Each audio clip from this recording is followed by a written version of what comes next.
नमस्कार दोस्तों, गार्गी क्लासेस पर आपका स्वागत है।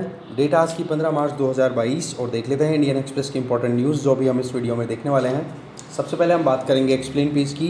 एक्सप्लेन पेज पे एक आर्टिकल तो है कि फार्मर्स को कैसे फ़ायदा पहुंच रहा है अभी करंटली। अगर हम देखें तो थोड़ा बहुत आइडिया आपके पास में है। जिस तरीके से अभी वॉर की वजह से जो एग्री प्रोड्यूस हैं उनकी सप्लाई में जो डिसरप्शन देखने को मिला है, उन डिसरप्शंस को अपॉर्चुनिटी के तौर पे इंडिया ग्रैब कर रहा है, जिसमें हम वीट की बात भी कर सकते हैं, राइस की बात भी कर सकते हैं, मेज़ की बात भी कर सकते हैं।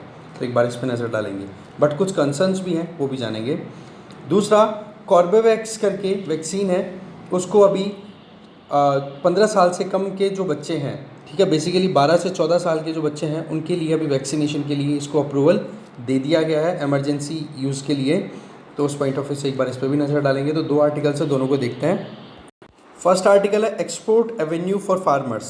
देखो अभी रशिया ने जिस तरीके से इन्वेड किया है यूक्रेन पे, तो आपको पता है कि ग्लोबली वीट, मेज़, मस्टर्ड, बार्ली इनकी सप्लाई में बहुत ज़्यादा कमी आई है। तो इस केस में आप देखो कि हमारे यहाँ पर तो रबी की फसल है उसकी कटाई अब शुरू हो गई है, मिड मार्च में शुरू हो जाती है और अप्रैल तक चलेगी, जो कि विंटर एंड स्प्रिंग सीजन का टाइम रहता है। तो आप देखो कि हमारे यहाँ पर तो प्रोडक्शन राइज हो रहा है, जबकि इंटरनेशनल मार्केट में सप्लाई में प्रॉब्लम आ रही है, कमी आ रही है। तो इस डिसरप्शन में हमारे पास में जो एक्स्ट्रा गेहूं और जो भी ये अनाज अवेलेबल है, इसको हम एक्सपोर्ट करेंगे तो हमारे फार्मर्स को कितना फ़ायदा हो सकता है। तो इंडिया ने पहले ही 2021-22 का जो फाइनेंशियल ईयर अभी जो चल रहा है उसमें एक अप्रैल से लेकर के 1 अप्रैल 2021 से लेके और जनवरी 2022 तक लगभग 6 मिलियन टन तो गेहूं ऑलरेडी एक्सपोर्ट कर दिया है, ठीक है। दूसरी तरफ अगर देखें तो ये टारगेट जो है एक्सपेक्टेड ये है कि 7.5 मिलियन टन हम टोटल एक्सपोर्ट कर देंगे। तो वीट जो है एक्सपोर्ट इतना। दूसरी तरफ अगर राइस पे नज़र डालें तो राइस भी हम 14 मिलियन मेट्रिक टन तक एक्सपोर्ट कर चुके हैं। आप देखोगे यहाँ पे कि जो पिछला टारगेट था 2020-21 में हाईएस्ट एक्सपोर्ट था राइस का, उससे बढ़कर अभी हमने 14 मिलियन मेट्रिक टन तो ऑलरेडी कर दिया है 1 अप्रैल 2021 से लेके जनवरी अब 2022 तक का टाइम ले लो। तो ऐसे में राइस और वीट इनका एक्सपोर्ट, और राइस में भी कौन से नॉन बासमती जो राइस होता है ना, उनका एक्सपोर्ट अच्छा खासा राइस हुआ और बासमती का भी हुआ है। तो इस केस में क्या है कि हमारे लिए फार्मर्स के लिए एक ये प्लस पॉइंट हम कंसिडर कर सकते हैं, ठीक है। कॉर्न है, मतलब मेज़, उसका भी एक्सपोर्ट हमारे अच्छा खासा, और आप देख सकते हो कि 2013-14 से लेकर अभी तक आप देखो तो अच्छा खासा लेवल अचीव कर लिया है, 3.5 से 4 मिलियन मेट्रिक टन तक का एक्सपोर्ट है। तो यूक्रेन का फैक्टर तो सीधा है ही कि यूक्रेन और रशिया दोनों बहुत इंपॉर्टेंट रोल प्ले करते हैं अगर वीट सप्लाई की हम बात करें तो। दूसरी तरफ थाईलैंड जो कि राइस प्रोडक्शन में लीडिंग कंट्रीज़ में से एक है, वहाँ पर ड्रॉट्स हैं। तो ड्रॉट की वजह से वहाँ पर क्या हो रहा है कि प्रॉब्लम आ रही है, प्रोडक्शन नहीं हो पा रहा। तो इस केस में क्या है, कहीं ना कहीं हम जो है उस पर्टिकुलर अपॉर्चुनिटी को ग्रैब करने में सक्सेसफुल हो पा रहे हैं। साथ में अगर देखें तो हमारे यहाँ पर पब्लिक डिस्ट्रीब्यूशन सिस्टम भी काम करता है, ठीक है। अब पब्लिक डिस्ट्रीब्यूशन सिस्टम में हमारे यहाँ पर भी काम करता है और बाकी दूसरे जो कंट्रीज़ है वहाँ पर भी ज़रूरत होती है गेहूँ और चावल की। तो इस तरीके से हम उनको भी हम सप्लाई कर पा रहे हैं। इसके अलावा यूएस डिपार्टमेंट ऑफ एग्रीकल्चर के हिसाब से देखें तो यूक्रेन और रशिया दोनों मिलकर के पूरे वर्ल्ड में लगभग 28.3% तक का कंट्रीब्यूशन देते हैं वीट एक्सपोर्ट में, ठीक है। बाकी कॉर्न, बार्ली, सनफ्लावर इनमें भी देखोगे तो अच्छा खासा कंट्रीब्यूशन इन दोनों कंट्रीज़ का है। पर वही बात है, दोनों के दोनों वॉर में फंसे हुए हैं तो ऑप्शन नहीं निकल रहा। रशिया तो इसलिए नहीं कर पा रहा क्योंकि ब्लैक सी और कैस्पियन सी दोनों के थ्रू ही रशियन जो शिप्स हैं वो जा सकते हैं, पर अभी तक वहाँ पर रेस्ट्रिक्शंस लगी हुई है। रशिया में जो रशियन बैंक्स हैं उन पर रेस्ट्रिक्शन लगा दी कोई ट्रांजैक्शन करने से, तो वो प्रॉब्लम हो रही है। तो ये है इंटरनेशनल सिनेरियो। अब दूसरी तरफ हमारे लिए अपॉर्चुनिटी, हमारे फार्मर्स के लिए देखो, अगर मस्टर्ड की हम बात करें, सरसों की, तो उसके एमएसपी गवर्नमेंट ऑफ इंडिया के द्वारा डिक्लेयर की हुई है 1 क्विंटल पे 5,050 रुपये। इंटरनेशनल मार्केट में कितना चल रहा है, 6500 से 6700 रुपये पर क्विंटल। आप देख लो मार्जिन कितना ज़्यादा है, ठीक है। सेम चीज़ इसमें क्या उत्तर प्रदेश, मध्य प्रदेश और हरियाणा के जो फार्मर्स हैं ना उनको फ़ायदा होगा, जो कि पर्टिकुलरली ऑयल सीड में अपनी एक्सपर्टाइज रखते हैं या फिर प्रोडक्शन ज़्यादा करते हैं।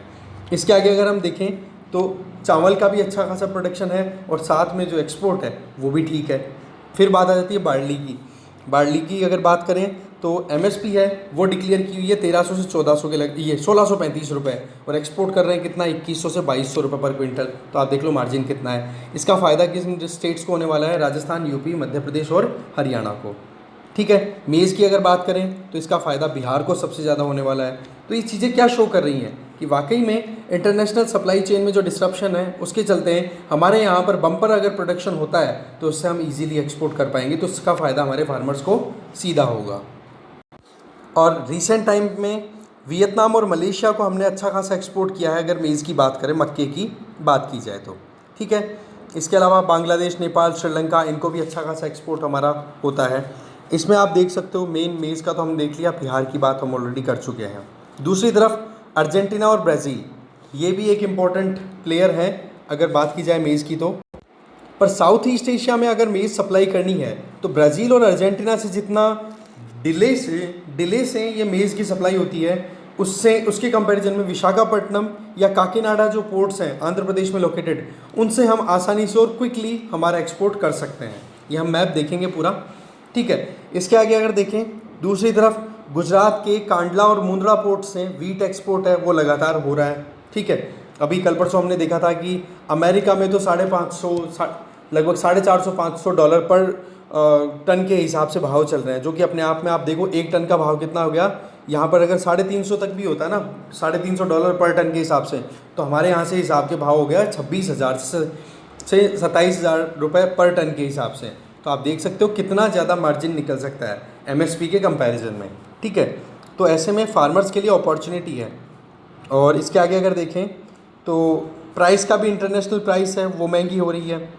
जो अभी रिसेंटली अगर हम देखें तो फूड एंड एग्रीकल्चर ऑर्गेनाइजेशन के द्वारा जो इंटरनेशनल प्राइस इंडेक्स जो रिलीज़ किया जाता है, ठीक है, उसमें भी अभी महंगाई पीक पे चल रही है। तो उस पॉइंट ऑफ व्यू से भी हमारे फार्मर्स को बेनिफिट हो रहा है।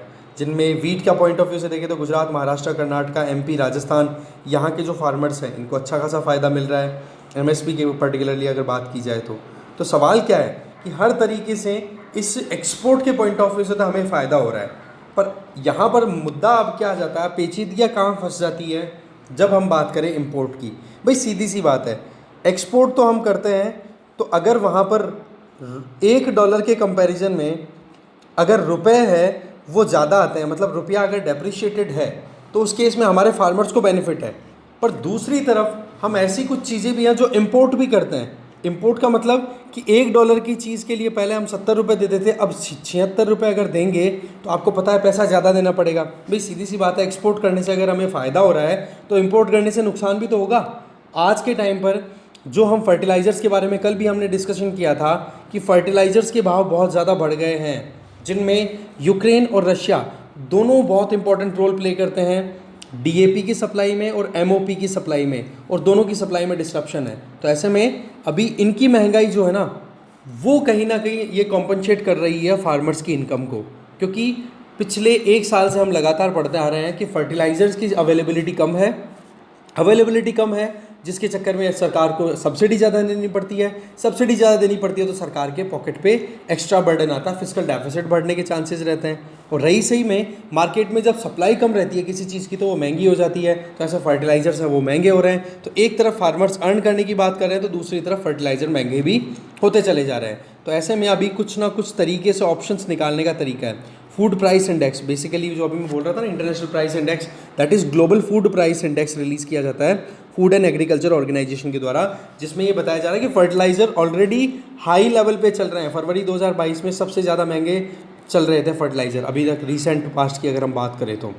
इसके अलावा मेन जो हमारा DAP, that means di ammonium phosphate, और एक म्यूरिएट ऑफ पोटाश, ये दोनों चीज़ें हम इंपोर्ट करते हैं। और दोनों चीज़ों की सप्लाई में रशिया और बेलारूस का बहुत इंपॉर्टेंट रोल है। और रशिया और बेलारूस पे कहीं ना कहीं सैंक्शंस अभी वेस्टर्न कंट्रीज़ ने लगा रखे हैं, तो हमें मजबूरन अभी DAP के लिए तो दूसरे कंट्रीज़ पे फोकस करना पड़ रहा है, और MOP के लिए भी। तो MOP के लिए तो हम ज़्यादा ध्यान दे रहे हैं अभी कनाडा, इजराइल, जॉर्डन, कि भाई इन कंट्रीज़ से हम हमारी रिक्वायरमेंट पूरी कर सके। और DAP के लिए हम सऊदी अरब, मोरक्को, जॉर्डन, सेनेगल, ट्यूनीशिया और टोगो, ये कुछ कंट्रीज़ हैं जहाँ से हम DAP अब इंपोर्ट कर सकते हैं, जिससे कि जो DAP और MOP की जो सप्लाई है वो प्रॉपरली मेंटेन रह सके और महंगाई को कंट्रोल रखा जा सके, जिससे कि फार्मर्स पे ज़्यादा लोड ना आए या फिर सरकार या फिर हम कहते हैं ना एक्सचेकर के पॉकेट पे ज़्यादा लोड ना आए। एक्सचेकर मतलब गवर्नमेंट।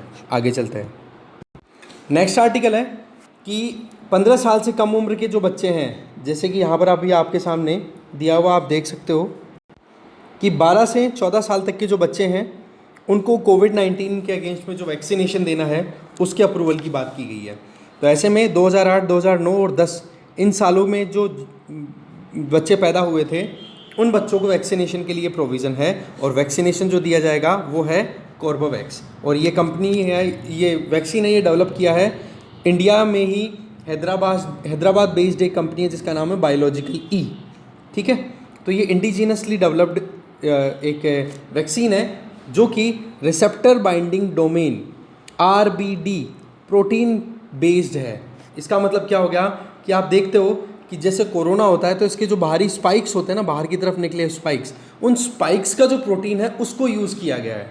तो ये अपने आप में इंडिया में पहला वैक्सीन है जो RBD बेस्ड है, that means receptor binding domain based.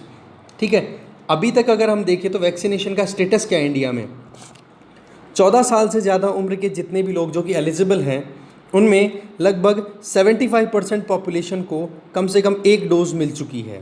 ठीक है, और उनमें से ही 46% तो ऐसे हैं जिन लोगों ने कम से कम दोनों शॉट्स, दोनों वैक्सीन की, दोनों मतलब वैक्सीन की दोनों डोज ले ली है।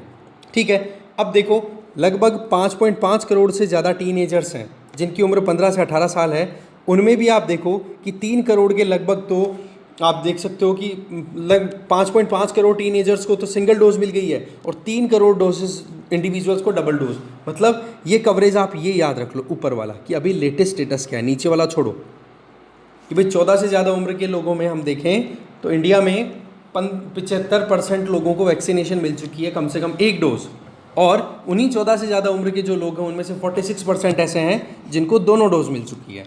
ओके, अब देखो वैक्सीन जो है वो बनाया हुआ, आप अभी तक तो आपको पता है, एक तो कोविशील्ड यूज़ कर रहे हैं, कोवैक्सीन यूज़ कर रहे हैं, और एक आपको पता है स्पुतनिक को मिला हुआ है अप्रूवल। अब कोवैक्सीन जो है उसको ही 15 से 18 साल के बच्चों पे अप्लाई करने के लिए बोला था। ठीक है, अब क्या है, जो ये कॉर्बोवैक्स है ये अब अप्लाई किया जाएगा किस पे, 14 साल से कम, ये 12 से 14 साल के जो बच्चे हैं उनके। और ये कॉर्बोवैक्स को स्टोर करने के लिए टेम्परेचर की भी ज़्यादा इतनी मात्रा बची नहीं है, 2 से 8 डिग्री सेंटीग्रेड टेम्परेचर पे इजीली स्टोर किया जा सकता है। ये जो वैक्सीन है ये बेसिकली ट्रेडिशनल सब यूनिट वैक्सीन प्लेटफॉर्म है। बेसिकली आप ये मानो इसमें कि इसमें पूरे वायरस को यूज़ करने के बजाय वायरस का जो स्पाइक होता है ना, बाहर का जो कंटेंट है, एस प्रोटीन जिसको बोलते हैं, स्पाइक प्रोटीन, जो कि स्टिक करता है सेल के साथ जाके चिपकता है, उस प्रोटीन को यूज़ किया गया है। और उस प्रोटीन से क्या होगा, ये वैक्सीन तैयार हो गया, और एक हेल्दी इंडिविजुअल को जब ये वैक्सीन दे दिया जाएगा तो उस हेल्दी इंडिविजुअल या जो इन्फेक्टेड नहीं है या फिर जिनको वैक्सीन दिया जा रहा है, तो उस बंदे को या इंडिविजुअल को वैक्सीनेशन देने के बाद में वो एक तरीके का इन्फेक्शन दिया जाता है। तो इन्फेक्शन क्या करेगा, उस इंडिविजुअल की बॉडी के इम्यून सिस्टम को ट्रेनिंग देगा कि भाई हम आपको इन्फेक्ट करने आ गए हैं, अब आप तैयार रहो। अब वो इन्फेक्शन के रिप्लाई में रिएक्ट करेगा इम्यून सिस्टम, जब रिसेप्टर जो भी लेने वाला है वैक्सीन उसकी बॉडी का, तो वो क्या होगी, एक तरीके से ट्रेनिंग मिल गई। फिर अगर फ्यूचर में कभी एक्चुअल में कोरोना से इन्फेक्शन होता है उस इंडिविजुअल को, तो उसके इम्यून सिस्टम को पहले की ट्रेनिंग याद रहेगी और वो टाइम पे फिर रिएक्ट करके और बचा लेगा बीमारी को ज़्यादा बढ़ने से। ठीक है, तो ऐसे में एंटीबॉडीज़ प्रोड्यूस हो पाएंगी इम्यून सिस्टम के रिएक्शन के बेसिस पे जब ये वैक्सीन दे दिया जाएगा। ठीक है, तो ये है थोड़ा सा डिफरेंट है ये कि S protein, that means spike protein based है, पूरा वायरस की बजाय RBD रिसेप्टर बाइंडिंग डोमेन को यूज़ किया गया जिसको हम बोल रहे हैं एस प्रोटीन। ठीक है ना, ये चीज़ यहाँ पे बताई जा रही है, बाकी तो और चीज़ें इतनी ज़्यादा इंपॉर्टेंट है नहीं। आगे चलते हैं, नेक्स्ट हम आ गए फ्रंट पेज पे। फ्रंट पेज पे देखो हाई कोर्ट ऑफ कर्नाटका के द्वारा अभी रूलिंग दे दी गई है हिजाब को लेकर के। वैसे तो इसमें तो ये बताया गया है कि आज रूलिंग आएगी, तो आज की रूलिंग आपको पता है कि आर्टिकल 19 के अंडर में freedom of speech and expression है, तो उसमें अगर कोई भी इंडिविजुअल अगर हिजाब पहन के अगर अपनी रिलीजियस प्रैक्टिसेस को कंटिन्यू करे तो बोलो उसमें कोई प्रॉब्लम नहीं है। पर सवाल आ जाता है कि स्कूल एंट्रेंस में, आप स्कूल प्रीमाइसेस में आप अगर चले जाते हो तो वहाँ पर आपको स्कूल के कोड ऑफ कंडक्ट को मानना पड़ेगा, और स्कूल में अगर कोई भी आपका ड्रेस कोड फिक्स है तो वहाँ पर आर्टिकल 19 क्लॉज 2 आ जाता है जो कि रीजनेबल रेस्ट्रिक्शंस की बात भी करता है, तो उस केस में स्कूल कोड को मानना पड़ेगा। बाकी डिटेल में हम समझेंगे कल इस पूरे वर्डिक्ट को। फिलहाल जो बात थी वो हमने देख ली। कॉर्बेवैक्स है, उसके बारे में हमने ऑलरेडी देख ही लिया, उसके बारे में ज़्यादा कुछ देखने की ज़रूरत नहीं है। इन्फ्लेशन, रिटेल इन्फ्लेशन लगातार दूसरे महीने जनवरी के बाद में फरवरी में 6% से भी ऊपर रही है। तो अब देखने वाली बात है आरबीआई की जो मॉनेटरी पॉलिसी कमेटी की जो मीटिंग होने वाली है उसमें क्या अब फिक्स किया जाएगा, क्योंकि आरबीआई को जो टॉलरेंस दे रखी है 4+-2% उसको तो ब्रीच करती हुई दिखाई दे रही है, क्योंकि मिनिमम लेवल है 2 और मैक्सिमम लेवल है 6 और यहाँ पर 6% से ज़्यादा लगातार चलती जा रही है। ये पर्टिकुलर अगर इन्फ्लेशन की हम बात करें तो कंज्यूमर प्राइस इंडेक्स के बेसिस पे जो कैलकुलेट होती है। इसके आगे जो यूक्रेन से जो स्टूडेंट्स अभी निकाल के लाए गए हैं उनको वहाँ से ही टीचर्स अब ऑनलाइन क्लासेस दे रहे हैं, तो बच्चों को कुछ रिलीफ मिली है कि कम से कम हम सिलेबस को तो टाइम पे कवर कर पाएंगे। ठीक है, तो ये अपने आप में देखो टेक्नोलॉजी का बेनिफिट है। ये राजस्थान स्पेसिफिक स्कीम है, इसके बारे में हम एक अलग से वीडियो बनाएंगे जिसमें हम जानेंगे कि राजस्थान सरकार के द्वारा इंदिरा गांधी शहरी क्रेडिट कार्ड योजना जो शुरू की गई थी उसका क्या परफॉर्मेंस रहा। आगे चलते हैं। फिर पार्लियामेंट के सेशन की बात करें तो बजट सेशन आपको पता है चल रहा है। तो ऐसे में पहली चीज़ तो ये कि फाइनेंस मिनिस्टर निर्मला सीतारमण जी का ये स्टेटमेंट आया है कि आर्टिकल 370 को जब से रिमूव किया गया है बोले तब से जम्मू कश्मीर में नॉर्मल सी है। ये तो छोड़ो काम की चीज़ जो है वो ये कि जम्मू कश्मीर के डेवलपमेंट के लिए 1.12 लाख करोड़ रुपए बजटरी अलोकेशन किया गया है। इसमें एजुकेशन, हेल्थ और पावर सेक्टर, इन 3 चीज़ों पर प्रायोरिटी रखी जाएगी, मेन फोकस रहेगा। बाकी और चीज़ों पर बाद में ध्यान दिया जाएगा, वो भी अलग अलग प्रायोरिटी बेसिस पे डिसाइड होगा। तो ऐसे में एजुकेशन, हेल्थ और पावर, ये 3 चीज़ें इंपॉर्टेंट, प्राइम मतलब कहते हैं ना कि प्राइम फोकस है सरकार का। ठीक है जी। इसके आगे एक क्वेश्चन पूछा गया था कि भाई डिफेंस पे कितना खर्चा किया जा रहा है सरकार के द्वारा। तो इसमें सीधा ये बताया जा रहा है कि बजटरी जो अलोकेशन होता है, टोटल जो बजट होता है उसके अगर परसेंटेज के हिसाब से देखें तो 2017-18 से लेकर अभी तक की अगर देखें तो ये परसेंटेज पॉइंट ऑफ व्यू से 2022-23 का जो बजट है ना डिफेंस के लिए वो लोवेस्ट है। ठीक है, और दूसरी तरफ अगर एब्सोल्यूट टर्म्स में देखें, एब्सोल्यूट टर्म का मतलब कि कितना अमाउंट रिलीज किया गया है, तो 2017-18 में तो 3.79 लाख करोड़। इसको मैं तो जूम करके दिखा देता हूँ एक बार। तो यहाँ पर आप देख सकते हो कि 2017-18 में 17.73% जो सेंट्रल गवर्नमेंट का एक्सपेंडिचर होता है ना CGE, उसका 17.73% एस्टिमेटेड था, वो अलोकेट किया गया है। और अब ये जो फाइनेंशियल ईयर 2022-23 का है इसमें 13.31% अलोकेशन किया गया है। इसका मतलब परसेंट वाइज तो देखो रिड्यूस हो गया, बट एब्सोल्यूट टर्म की बात करें तो डिफेंस एक्सपेंडिचर 2017-18 में तो था 3.79 लाख करोड़ और इसके बाद में 2021-22 में 5.02 और अभी देखा जाए तो 5.25 लाख करोड़। इसका मतलब क्या हो गया, एब्सोल्यूट टर्म्स में तो राइज हुआ है, जबकि रिलेटिव टर्म परसेंटेज के हिसाब से देखें रिड्यूस हुआ है। तो ये चीज़ है। अभी क्वेश्चन पूछा गया था ओपोजिशन पार्टी के कुछ लीडर्स के द्वारा, तो ऐसे में जवाब दिया गया था डिफेंस मिनिस्ट्री के द्वारा, तो ये आप ध्यान रख सकते हो। ठीक है, आगे चलते हैं। इकोनॉमी पेज पे अगर बात करें तो देखो एक न्यूज़ तो ये है कि रुपया जो है वो डेप्रिशिएट हो रहा है, तो उसको कैच करने के लिए सरकार, आरबीआई सब कोशिशें कर रहे हैं कि कैसे भी करके रुपए को ज़्यादा नीचे ना जाने दिया जाए डॉलर के कंपैरिजन में। पर इसमें क्या है, रुपया अगर जितना डाउन जाता है ना उतना ही एक्सपोर्टर्स को फ़ायदा होता है। ये चीज़ मैंने आपको पहले ही बता दी।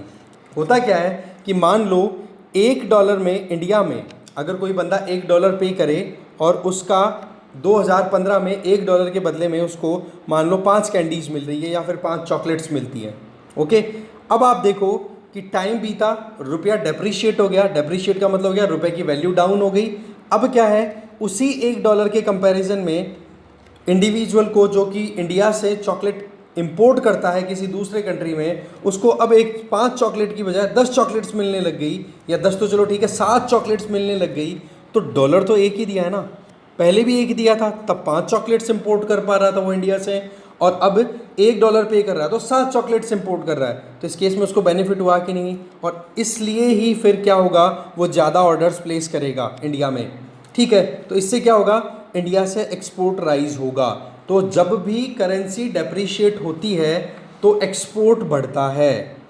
जस्ट उल्टा करें, अगर हम कोई माल इंपोर्ट करते हैं, फॉर एग्जांपल हम क्रूड ऑयल इंपोर्ट करते हैं, अब क्रूड ऑयल जो है वो $1 में मान लो, एग्जाम्पल दे रहा हूँ, $1 में मान लो 1 लीटर आ गया हमारे पास में पेट्रोल आ जाता है, मान लो इंपोर्ट कर रहे हैं रिफाइंड पेट्रोल। अब $1 में 1 लीटर आ गया।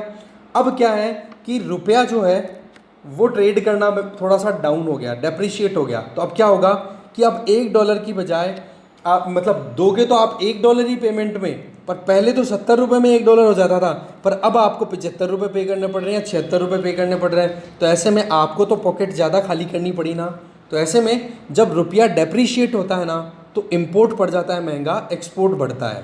ठीक है, जस्ट उल्टा कर दो, जब रुपी अप्रिशिएट होता है दैट मीन्स रुपए की वैल्यू बढ़ती है, तो उस केस में इम्पोर्ट तो पड़ जाता है सस्ता और एक्सपोर्ट हो जाता है डाउन।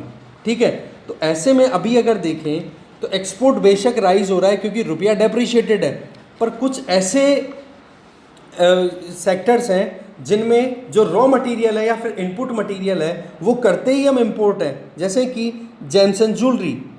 इनके लिए जो चीज़ भी चाहिए होती है, जैसे गोल्ड हो गया या स्टोन हो गया, जिनकी प्रोसेसिंग की जाती है और फिर बाद में उसको एक्सपोर्ट किया जाता है। तो जब इंपोर्ट हम कर रहे हैं, फिर यहाँ पर प्रोसेस कर रहे हैं, फिर एक्सपोर्ट कर रहे हैं, तो इंपोर्ट तो महंगा हो रहा है ही ना।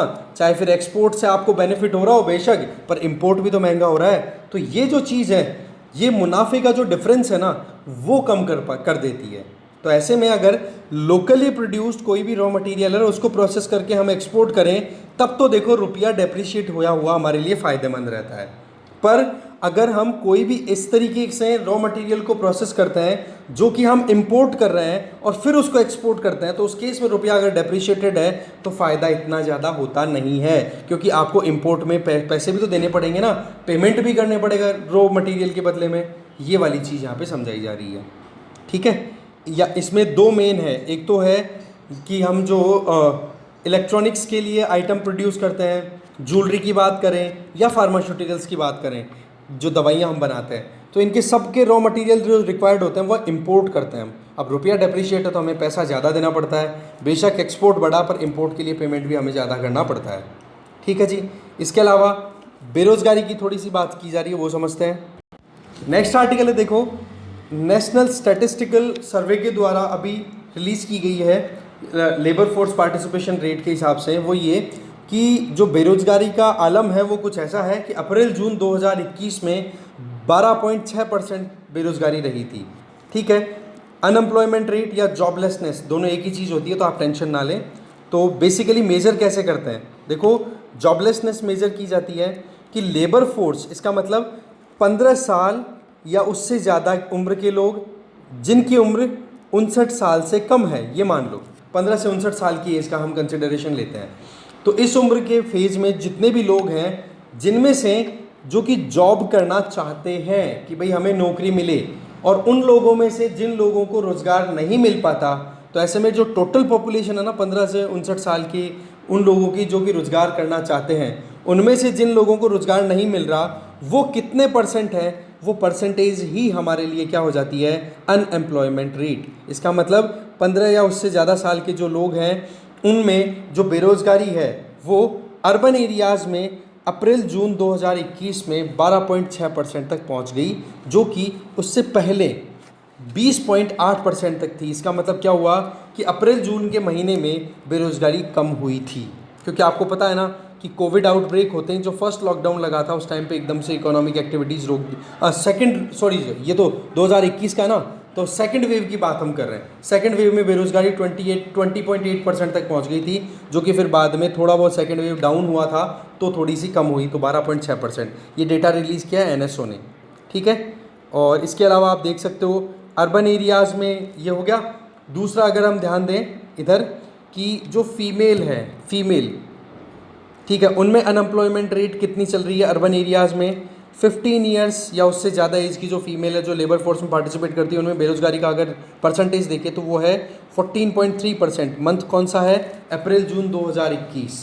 ठीक है ना, तो आप देख सकते हो 2020 में तो 21% तक बेरोज़गारी आ गई थी फीमेल्स में, लेबर फोर्स में जो पार्टिसिपेट करती हैं अर्बन एरियाज़ में, वो घट करके 14.3। इसका मतलब बेरोज़गारी कम हुई थी अप्रैल जून 2021 में।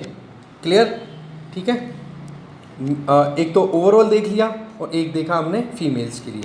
आगे चलते हैं।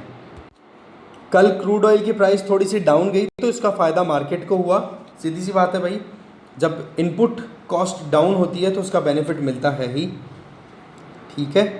और इसके अलावा फाइनेंस मिनिस्टर निर्मला सीतारमन जी ने ये कहा है कि कुछ स्टेट्स ने अभी भी रिक्वेस्ट किया है कि जो जीएसटी कॉम्पनसेशन स्कीम है उसको कंटिन्यू किया जाए।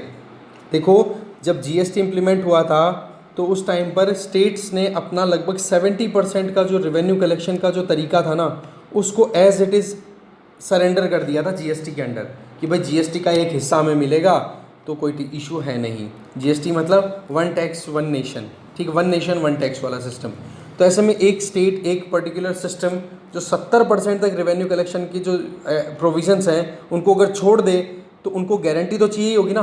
तब सेंट्रल गवर्नमेंट ने ये गारंटी दी थी कि भाई आने वाले 5 सालों तक हम आपको जो भी नुकसान होगा उस नुकसान को कॉम्पनसेट करने के लिए हम आपको हर्जाना देंगे, जिसको बोला गया था जीएसटी कॉम्पनसेशन। अब क्या है, कोविड की वजह से, वॉर की वजह से इन्फ्लेशन इतनी ज़्यादा हो चुकी है जिसके चलते फिजिकल डेफिसिट को कंट्रोल करना पॉसिबल नहीं हो पा रहा है और रेवेन्यू कलेक्शन स्टेट्स के पास में इतना हेल्दी है नहीं। तो स्टेट्स हैं वो डिमांड कर रहे हैं कि जी जीएसटी कॉम्पनसेशन जो है वो जून 2022 से आगे तक लेके जाओ, जिससे कि हमें थोड़ी और रिलैक्स मतलब एक स्पेस मिल जाए जिससे कि हम रिकवर कर पाएँ, ठीक है। तो अब आपको करना क्या है, जीएसटी के बारे में यूपीएससी पॉइंट ऑफ व्यू से रिवाइज़ कर लेना है। नोट्स बने हुए हैं तो रिवाइज़ कर लो, नहीं बने हुए हैं तो UPSC point of view search कर लो, जीएसटी फॉर यूपीएससी, पूरा डिटेल मिल जाएगा, ढंग से पढ़ लो उसको और नोट्स भी बना लो, ठीक है। इसके आगे देखें, स्पोर्ट्स पेज पे एक इम्पॉर्टेंट न्यूज़ है वो ये कि अभी आप देखो कि यहाँ पर आप देख सकते हो स्वीडन के एक प्लेयर हैं, ठीक है, जिनका नाम है, यहाँ पर आप देख सकते हो, आर्मेंड ड्यूप्लेंटिस, ठीक है, आर्मेंड ड्यूप्लेंटिस। ये पोल वॉल्टर है। पोल वॉल्टर का मतलब जानते हो ना, वो भाग के आते हैं फिर पोल का सपोर्ट लेकर के जंप करके फिर वो आदमी ये क्रॉस करते हैं। तो ऐसे में इन्होंने अपने ही रिकॉर्ड को ब्रेक किया है। तो ऐसे 1984 में एक प्लेयर थे जिनका नाम रहा बुबका। इन्होंने अपना हाईएस्ट रिकॉर्ड किया था 6.15 मीटर की हाइट को क्रॉस करना पोल का यूज़ करके। फिर इनका रिकॉर्ड है वो ब्रेक किया गया था लेविलेनी के द्वारा 1993 में। और फिर उसके बाद में अभी लगातार ये 22 वर्षीय चैम्पियन है ड्यूप्लेंटिस, ठीक है। इनका पूरा नाम है आर्मेंड, यहाँ पे देख सकते हो, आर्मेंड मोंडो ड्यूप्लेंटिस। इन्होंने 6.18 मीटर की हाइट पहले ही अचीव कर रखी थी, अब 6.19 मीटर तक की हाइट को क्रॉस कर दिया है। तो ये क्वेश्चन बन सकता है भाई, ठीक है ना। तो ये पोल वॉल्टर, देश का नाम पता पड़ गया स्वीडन, ठीक है, रिकॉर्ड कितना हो गया ये भी पता पड़ गया। तो ये एक अलग न्यूज़ थी इसलिए हमने ये देख लिया। तो ऐसे में देखो वर्ल्ड पेज पे इतनी कोई इंपॉर्टेंट न्यूज़ थी नहीं, तो जो इंपॉर्टेंट पार्ट था वो हमने सारा डिस्कस कर लिया है, ठीक है। Thank you very much.